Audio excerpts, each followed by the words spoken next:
This Steve Jones Show podcast is now loading.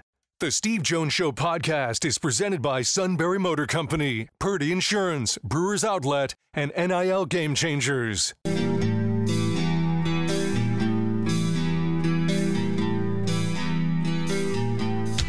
Bringing you an in-depth look at Penn State sports and more. This is the Steve Jones Show on News Radio 1070 WKOK. The Steve Jones Show is presented by Purdy Insurance, Brewers Outlet, NIL Game Changers, and Sunbury Motor Company. Now from the Sunbury Motor Studio, here's Steve Jones. Opening half hour brought to you by NIL Game Changers. The ultimate destination for name, image, and likeness opportunities for both athletes and businesses. Visit NILGameChangers.org. So if I had my choice between the suit retiring and Glen Macnow, I'd pick the suit. But unfortunately, the suit's keeping his job and Glen's retiring. So this isn't right. The universe is all messed up. But Glen, congratulations on that. I'm happy for you. Is this one of those mixed feeling things for you as the retirement part of it? Yeah, I mean, and hey, Steve, thanks for having me on. I'm wistful. I've been doing this job at WIP for 31 years. I've been a member of the media for 47 years, and so when I decided in April I was going to retire and had other things I wanted to enjoy, I was ready to go. But as I am now, what's today? Tuesday, 5 days away from my last show. Yeah, it's a little sentimentality, no doubt. Okay, so two parts. What will you miss, and what won't you miss? I will miss the audience. Doing this job, that you connect with people in ways that, like, sometimes you don't even realize. I had somebody the other day say, I was listening to you when I was in 6th grade, and I would listen in the car with my dad on the way to school, and my dad passed away a couple of years ago, but I've had you all those years. Like, things like that you don't even realize is the stuff that I know I will miss. I will miss, I think, kind of being in the know because as you know, you spend so much time preparing for the show. You spend much more time prepping for it than you do doing it. And I think I'm going to let that go and probably miss some of that. I will not miss the traffic going to and from Philadelphia Eagles games, which I have done every home game for the last 30 years and hated every single time. And in fact, the moment I decided to retire was when I was stuck in traffic heading home from an Eagles game last December. Wow. What will it be like for you to go to a game as a fan? Fun. Yeah. No cheering in the press box and all that. And I think you probably know also, when you do our job, part of watching a game is you're rooting for the story. You're looking for the angle. Yeah. You're really, as you're watching the game, analyzing it. I really want to be able to go to a game or watch a game from home, either way, and just kind of sit there and have it wash over me and not have to analyze every moment of it. That's going to be different, and I think I'm going to enjoy that. The industry itself, Glen, and you and I both have been in this a long time. Where is the industry, in your opinion, advanced? And where are areas in the industry where it's not quite as good as it used to be? We've certainly advanced in being able to focus, and it's not even necessarily what you're doing on your show when I'm doing our show right now, but most stations, I know WIP has podcasts, and you can kind of get those for the audience that wants it. You have a baseball audience. We have a couple of baseball podcasts just for that. You can narrow focus very well, and I think that's certainly a good thing, because there are people who may not care shockingly, let's just say, for example, would never happen, but let's say somebody loves you, doesn't care about Penn State football, but they want to hear you talk about other things. So I think that's a good thing. I think that where the industry has not gotten better is that to a degree, I think that it has become more hot-takey. Yes. If that's a word. Yep. And I think that part of that is because of social media and the need to be more controversial than the last guy or the next guy. Yeah. I would say where it's advanced is because of the internet. You and I have more information at our fingertips when we need it. No question. I think that to me is the biggest advancement, where it allows us to really, you talk about the preparation part, the research part of it is exponentially easier. You just have to weed out what's unimportant and what's important. And then I'm right on with you about the hot take part. And it's something in my sports broadcasting class here at Penn State. I talked to them about the hot take part of it. Because Rob Parker teaches the same course I do essentially at USC, and he does an entire thing about how great hot takes are. And I'm the opposite. I think hot takes are one of those, like, who cares? Should the Jets trade Aaron Rodgers? Well, I don't care. It doesn't matter to me. Or just putting everything. It's a what's the word I'm looking for? Just kind of this. Is this it's A or it's B? You know, it's black or it's white, and there's no shades of gray, and there's nothing in between. And if somebody is great or terrible, and the problem with hot takes is you may not remember your hot take from the week before, and you may have said this guy is a bum and we should trade him, and all of a sudden today he's the greatest player in the history of the sport. So yes, that is something that I see much more than I used to, and I don't love that part of it. Jalen Hurts is the greatest. Goes into a slump. Jalen Hurts needs to be gone. Right. It's like, okay, what's it been? You know, what's it been like? There are seasons where teams struggle, and that will bring with it, by the way, more phone calls. And then there are seasons where it's been great. How much have you cherished the seasons, you know, as an analyst, but also because of how the city feels about it when the teams are playing great? Because there have been Super Bowl champions, a world championship in baseball, all this, you know, while you've been on the air.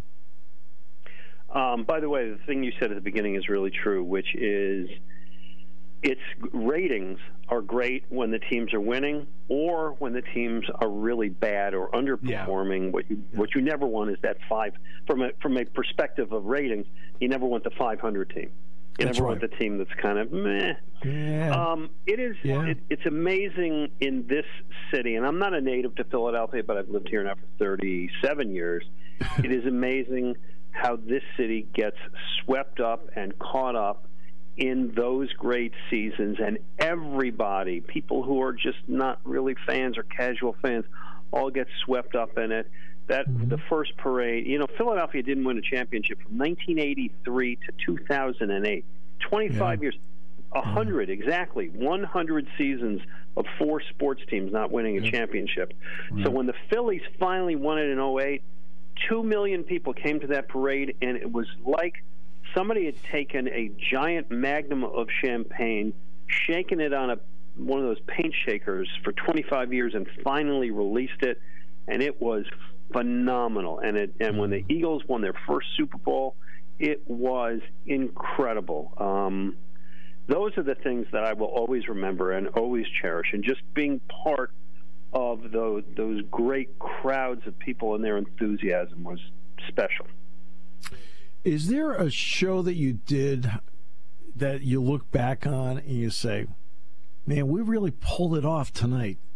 We really pulled that off this afternoon, where like it was one of those like signature show kind of moments that it just turned out just right for not only you, but really turned out right for the audience. I'll give you one. The night I was working nights back in the early part of the 2000s, and they were going to blow up Vet Stadium on a Saturday. And I'm working Friday night. and 7 to 11, and of course you're doing the, what was your favorite memory at Veterans Stadium growing up, or that kind of thing. Yeah. And early in the show, a caller said, "Gosh, I wish I could just go down there and see it one more time." And I thought to myself, what a great idea. So just kind of on the fly, I said, you know what? I get off at 11. The studio was about a 15-minute drive from the stadium. Mm-hmm. Anybody wants to meet me down there, we'll do a toast to the vet.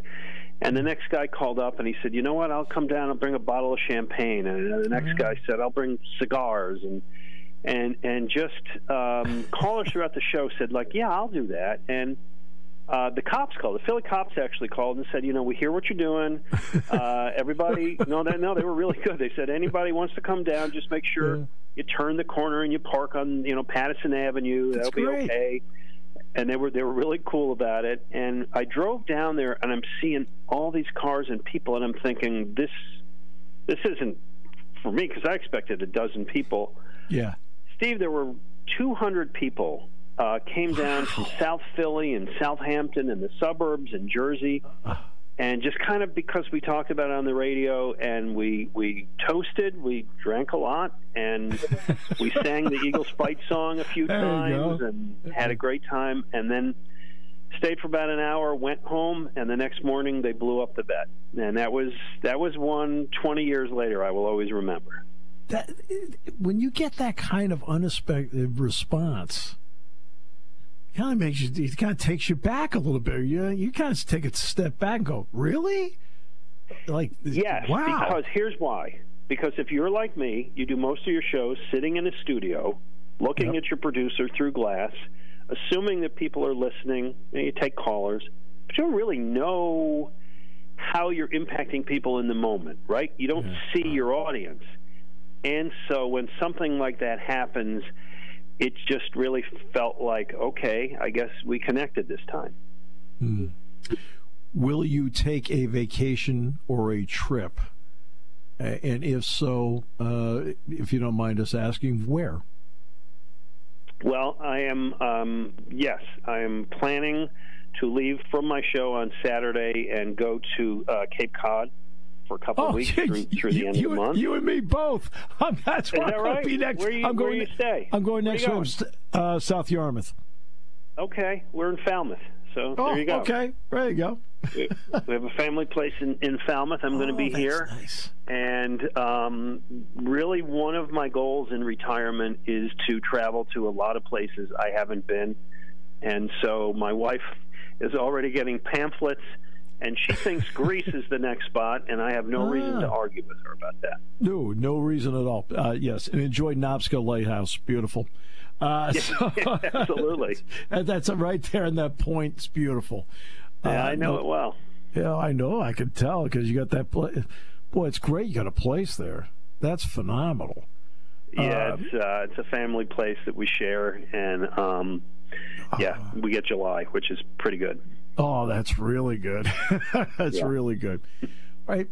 But I will get your opinion on a couple of things. You're still not out of the job yet. So let's start 5 with more days. Yeah, so Phillies get 7 All-Stars out of this whole thing. Mm-hmm. It's a 162-game season, and they've suffered as many bumps and bruises as anybody else between JT, Trey being out, Bryce Harper, and so forth. What has made this team, no matter what speed bump has been in front of them, allowed to just plow ahead? Why?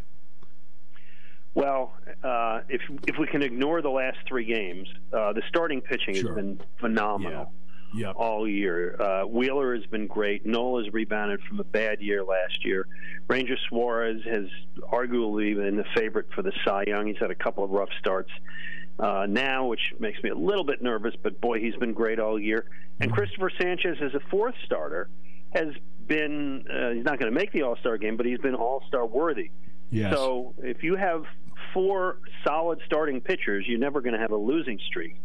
And that's the thing that has overall. The hitting's been good. The defense has been good. Everything's been good. The bullpen's been surprisingly a revelation. But it's that starting pitching that has just been consistently best in the league. And the other part about the starting pitching that's so important, is they eat up a lot of innings. The bullpen is not as taxed as it has been in recent years. Last time I looked, which was maybe 2 weeks ago, the Phillies starters had thrown more innings than any in baseball. And that's exactly to your point. You don't have relievers, who are going 2-3 days in a row. All right, the Sixers, they get Paul George, and then they have the draft. They get the McCain kid from Duke, and then they get the kid from UCLA. What kind of offseason, in your opinion, have the Sixers had? Really good. The thing is, I'm leaving, and they're going to probably finally win something. I got to hope that the chemistry works out, and basketball is so weird that way. On paper, it looks like Paul George and Joel Embiid really could work together. Tyrese Maxey, maybe, he was one of the top 20 players in the league this last year. Maybe he can even grow into one of the top 10, 15 players in the league. So the only skepticism about the Sixers, to be honest, is whether Joel Embiid can step up his game in the postseason, which he has not done. Right. If he can do that and pull the other guys along, he's got the best supporting cast now that he's ever had. Wow. All right, now we get to the Eagles. And that was at an event in Philadelphia back in May, and Saquon Barkley was there. He's excited about being there. Yeah. When you put him in combination with Brown, Smith, Hurts, Goddard, and so forth, how good potentially can this Eagles offense be? Potentially terrific. Biggest question mark is going to be replacing Jason Kelce, but I do think they've got the guy lined up. But that's you're losing a Hall of Fame center who's going out on the top of his game. So I'm going to put that first because that's a big if. Yep. Second big if is if Jalen Hurts can rebound from what was a very subpar season, I believe caused in a good part, not entirely, but in good part by injuries. So all of that personnel sounds great, and you've got a new offensive coordinator in Kellen Moore who's going to call the plays, and I think will help Hurts' game a lot. So listen, I got real questions about the Eagles. You don't lose 6 of your last 7 games and then just gloss over and say everything is going to be okay the next year. Right. But if you just take those names, their abilities, and those statistics, they could have a very dynamic offense. Now we get to the defensive side of it. All right, this is where you have to stop people along the way. Have the young guys like Davis and Carter, they're at least a year older. They've been through it. But what about the secondary part of it to go in combination with them? Well, that's a great question because there's so many new faces, and they've got youth there. Yeah. They brought back C.J. Gardner-Johnson, plays strong safety. I liked him before he left. I thought that was good. Yep. Darius Slay is a year older. Played okay last year on one leg. Avonte Maddox is typically hurt, so that's a problem. The interesting thing will be to see what they get out of some of the rookies. Cooper DeJean, I think, is going to be very good. Yes. But we have to see. We have to see what these guys do. The secondary is very, very untested. I'm a big Cooper DeJean guy after watching him play against Penn State. I imagine. I mean, and not only that, and I felt the Eagles' punt return game was really good last year. I mean, really good. Surprisingly, yeah. I mean, it was really good. This guy is a superior punt return guy because he's such a good athlete. So we'll see how it plays out. Hey, look, all the time you've given us over the years, I can't thank you enough because all you've done is enhance and make the show better. And great 5 days for you coming up, and enjoy a well-earned, not deserved, well-earned retirement because you are an absolute credit to this profession, and you bring the word professional to the profession. Well, listen, Steve, anytime your producer has called me and asked me to come on, it's always been my pleasure, and always enjoy the interplay, and thank you so much for having me all this time and for all the nice things you've said. Oh, well, you earned that too. Glenn, thank you so much. All right, pal. Be well. the great Glen Macnow. Well, I'll tell you, whenever I hear somebody of that quality say, you know what, it's time. And look, and people are entitled to say it's time. Okay? So, but the profession gets a bit poorer when somebody of that ability, that level of class, and relatability. And Glenn has all that. All right, in the next half hour, Keith Pompey. I did mention the Sixers. We're going to talk more about them. And I know that Todd, the suit wants me to ask 8 questions about Bronny James. 8? Well, he sent me 8 questions about Bronny James. Good heavens. All right. The first one is he related to LeBron?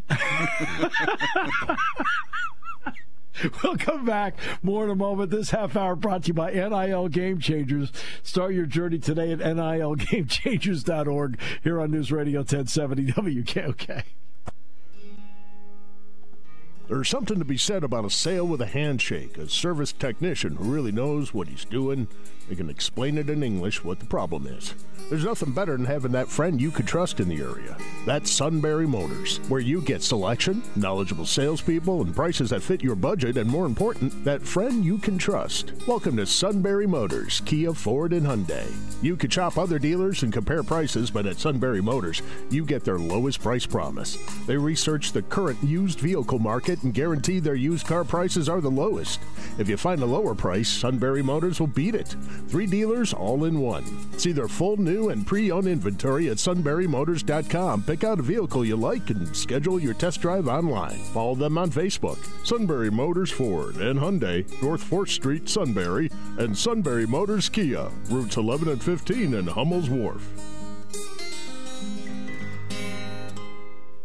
You want a unique way to display your brand. You need a team of seasoned experts to work with. You want to reach customers who buy. You want NIL Game Changers, a versatile consulting agency powered by former student athletes and coaches who work as NIL sports agents. NIL Game Changers will help you build powerful relationships with customers through compelling stories, with student athlete influencers as your leading edge. Finally, we'll equip you with the right media to drive your success home. NILGameChangers.org, building meaningful relationships with your customers.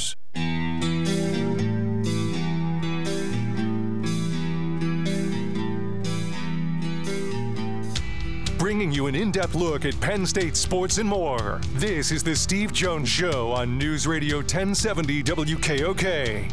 The Steve Jones Show is presented by Sunbury Motor Company, Purdy Insurance, Brewers Outlet, and NIL Game Changers.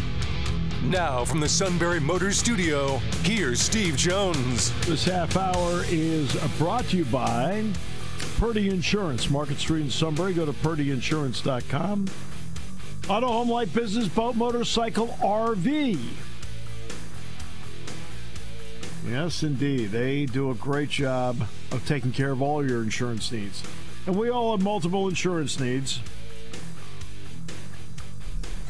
And they do everything they can to save you money. Customer service means everything to them at Purdy Insurance. And don't forget, we're 29 days away from the Purdy Memorial Golf Tournament at the Susquehanna Valley Country Club to benefit the greater Susquehanna Valley YMCA. So sign your team up today.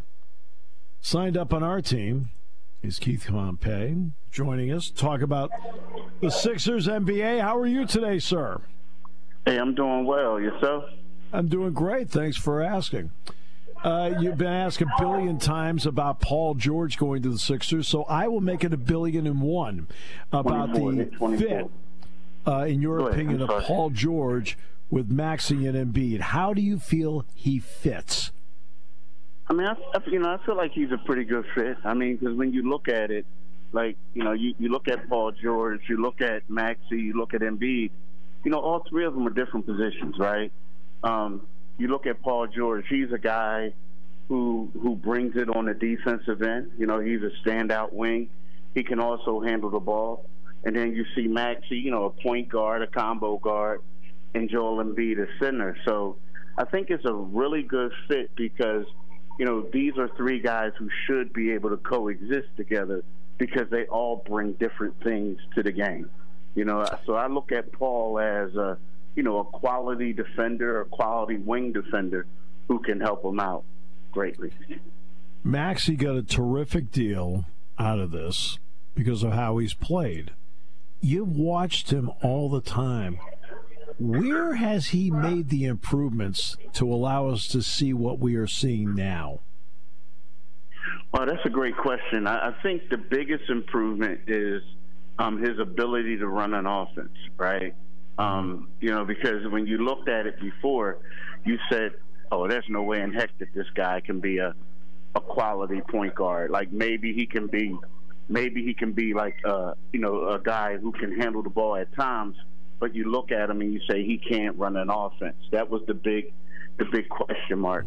So that's been the major I would like to say that's been the major improvement. We all knew that he could score points. We all knew that he can, you know, hit threes. But I think running an offense has been the biggest improvement that made him become an all-star. Something that makes the championship teams like Denver and the Celtics is that, yes, they have stars, but the, quote, people that they fit in around them. And in the Celtics case, it's Derek White, it's Drew Holiday, and then guys off the bench like Hauser and of course, Al Horford. The Sixers have not fit parts around their stars as well. So when you look at the draft, coming in from Duke and the big guy from UCLA, you know, what kind of fit can they be for this team? You know, they can be pretty good fits. On the guy from UCLA, I don't really expect him to play a lot. Like I'm looking at him right now, he's going to be the third-string center. Right. But his name is Bona, Adem Bona. But when you look at the guy from Duke, his name is Jared McCann. I look to him to have a vital role, to play a key role for them, because in him, he's a guy who can have that come off the bench, stretch a defense. You know, when Maxey's off the floor and other people, you know, you can spread the floor and try to let them go to work. But the thing is, the biggest role is when you look at the Sixers when they had Jimmy Butler, they had J.J. Redick. You know, J.J. Redick was like the sharpshooter. I see him coming in and being that, coming off of screens, hitting shots. You know, so to me, that's his biggest role. Now, again, part of the problem is like him and Maxey, you know, that's a really, really small backcourt. So he's not going to start. He's going to come off the bench. But for right now, for a championship team, his best asset is his ability to shoot. And also, he's a winner. Like, he gets after it. But Bona, the guy, the center that they got in the second round, I don't, like, if you got to play him a lot of minutes, I think the Sixers may be in trouble. Yeah, and that's not a knock against him. But when you have Joel Embiid and you have Andre Drummond as your first two centers, you know, Bona's going to be a guy who, you know, an insurance policy, so to speak. He's going to have a good view of the game because it's going to be on the sideline. Yeah. I thought Andre Drummond was a good pickup. What was your thought on that? Oh, he was a huge pickup. And it's funny because after they traded him, it was weird. Like, they traded him, and then all of a sudden they go to the playoffs and Joel gets injured. And they're like, wow, here we go. Like, I mean, literally, Joel got injured that first playoff series, and then he missed the first two games, I believe, in that one in the second round. So it's like they've been trying to get him back since. I mean, they were, you know, and this past season, they thought they had a trade for him, and it fell through in the final second. But him, you look at him, he's going to be a huge benefit. Because the Sixers, when you look at the 76ers, they were a team who struggled mightily in rebounding. And you look at Andre Drummond, that's what he does. He's a great rebounder. Also, he's a starter level center. He's been a backup. He was a multi-time All-Star. But when he comes in there, it's kind of like you have a guy, you're not going to utilize him the same way you utilize Joel. But at the same time, you have a guy that, it can still score points, can do things, and you don't have to worry about on the defensive end of getting abused and getting out rebounds and things like that. So he's a great pickup. As much as we talk about Paul George, don't get me wrong. Right. Paul George is huge. Mm-hmm. But when you look at Drummond and you look at the weaknesses that they've had when Embiid didn't play, being able to get that guy was extremely vital for the Sixers' success. All right, I want to ask you now about the single most talked about second-round pick in the history of the NBA. and I know you're in Salt Lake. All right, so you're not down in Vegas to see any of this live. But, look, Dalton Knecht was the Lakers' first-round pick. And I thought that was a good first-round pick, by the way. I thought that was a good first-round pick. Yeah, I agree. In fact, I'll go with you. I thought it was a great pick. So I have zero issue as to whether he was a second-round pick, 55th overall. I mean, let's be realistic about what the NBA draft is. But he has so much hype around him. What's just your general thought on how it played out and where he is with his game? It's weird. Like, you get it. Like, you understand, a year ago. Let's go back a year ago, right? When LeBron said, hey, I would love playing with my son. And at that point, everyone knew that you had a sense. You didn't know, but you felt like the Sixers were going to draft him, right? I'm not the Sixers. I'm sorry, the Lakers. You felt like the Lakers were going to draft this guy. Right. But then all of a sudden, it's like this comes out, and it became – and I was at the pre-draft camp, right, in Chicago. Yeah. And it became one of those things where no one cared about the other lottery picks or any of the lottery picks. It was all about him. I mean, he was the headliner. But then when the game came out, you look at it and you say, wow, he's struggling a little bit. I mean, he's not playing well. And then when we get to the draft and you get to everything and you're saying to yourself, like, they're saying we don't want anybody else to draft him, this and that, da-da-da. And it's like, wow, this is a lot of hype for a guy who's typically a late second-round pick. And now you go and you see how he's playing now, how he played in that one game, and he struggled. In a way, you feel sorry for the guy, but at the same time, you feel like he's being set up for failure. And what I mean by that is it's kind of like, is the more that they talk about him, the more like money that he gets, the more that he's like being treated like a lottery pick. It's kind of sort of, in my opinion, could backfire on the kid. Because right now, like you said, think about it. Have you ever talked about a 55 pick from another team? I mean, not in Pennsylvania on your show. You know what I mean? So this is it's just one of those things where I feel like he's going to be set up. If everything that he does is going to be, dissected, and every time they do stuff, like for instance, he struggled, and they came out and what was it? Well, we don't care about what he does in the summer league. It doesn't matter. So it just seems like people are putting a bullseye on this kid. They don't realize it, but they are. They're putting a bullseye on him. I agree with all of that. And the part about him, because I watched, because with USC coming into the Big Ten, I tried to take a little bit of time in the past season to take a look at Oregon, Washington, UCLA, and USC just to get at least a feel for them. That's like Bona, for example. I saw him play a couple times for UCLA. Well, that also meant that Bronny James played. And part about him I just can't tell is how much he was affected by the cardiac arrest and all the time that he missed. And I just don't know how that figures into what we're even seeing right now, because he hasn't really played a lot in the last year. Yeah, and that's a good point, because you look at it, and initially when he made the McDonald's All-American game, right? Yeah. Before all that happened, you're saying, wow, that's crazy. How did he make it? He's the 66th, recruit in the country. So he passed on up. But then in that game, he played well. Like, he actually played well in the McDonald's All-American game. Like, he wasn't a superstar, but he was knocking down threes, and it looked like, he belonged, right? So then he has that, the cardiac arrest, and then he's struggling. But, it's weird, so we don't know. But at the same time, if it was another kid, I mean, we have to be honest with ourselves. With the stats that he put up, they would have said, hey, son, it's your best bet to stay in the draft. I mean, stay in school another year to prove yourself. But, he didn't have to. So, like, I don't know how much that impacted, but at the same time, you have to realize that he did get some special privileges because of who he is.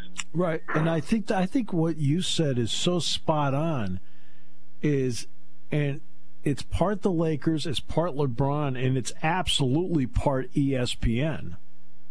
Oh, no doubt. They're setting up. You're right. They're setting him up for failure. He won't be able to do enough for anybody because of what's happened from those three entities that's not allowing him to be him.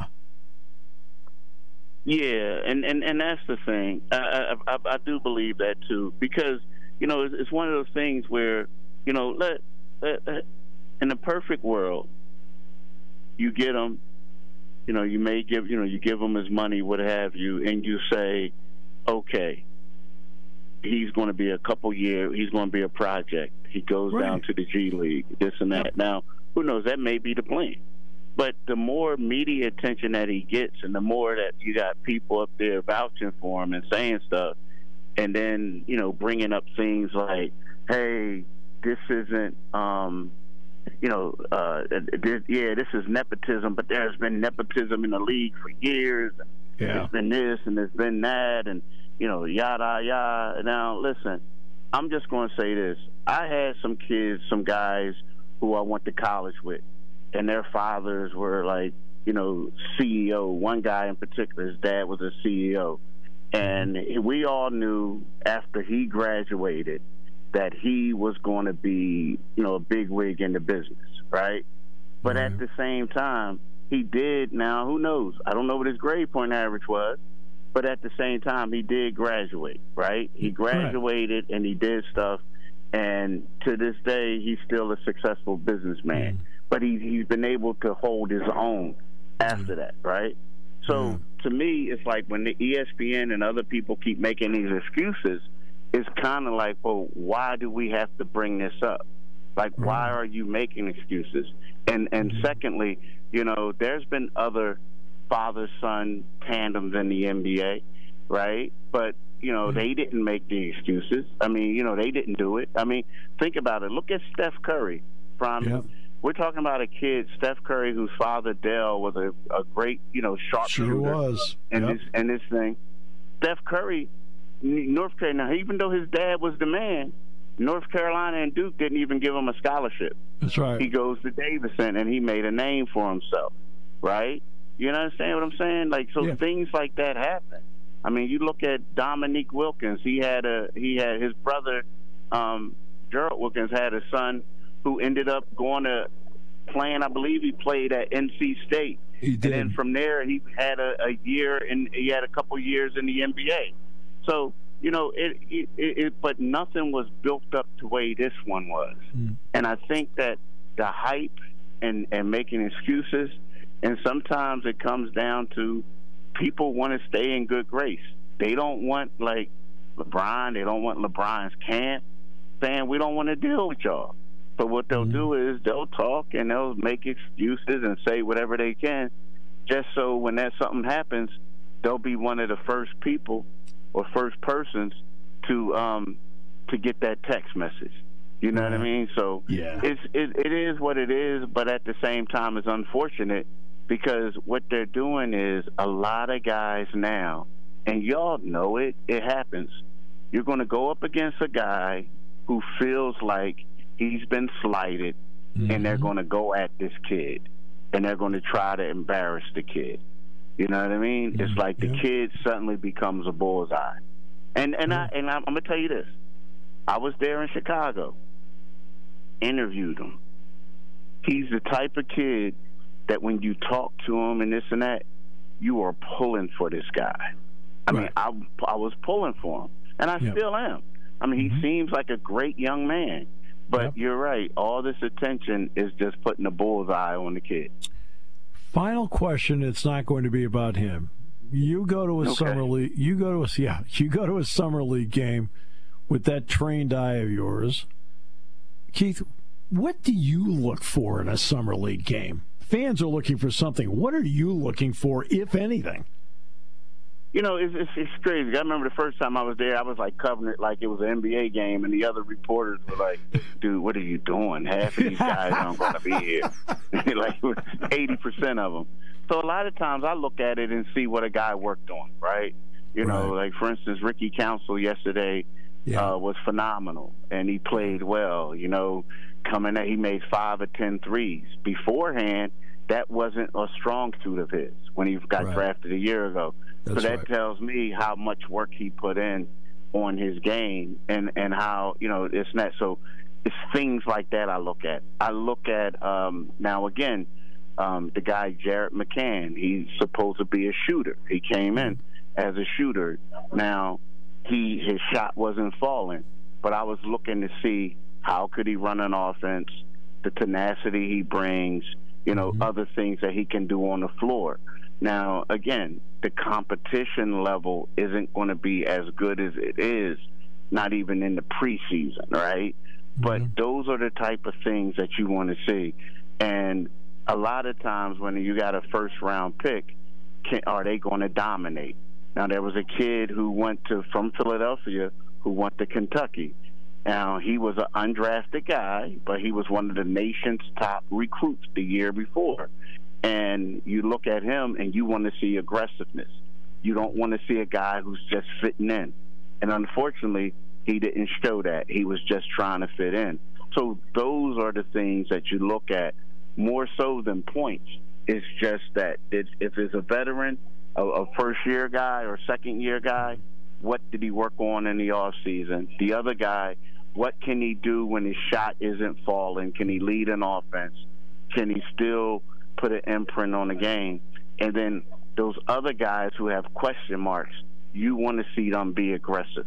So those are the things that I look for. The games are really, you know, meaningless to me. The score of the game, rather. But it's what they do individually.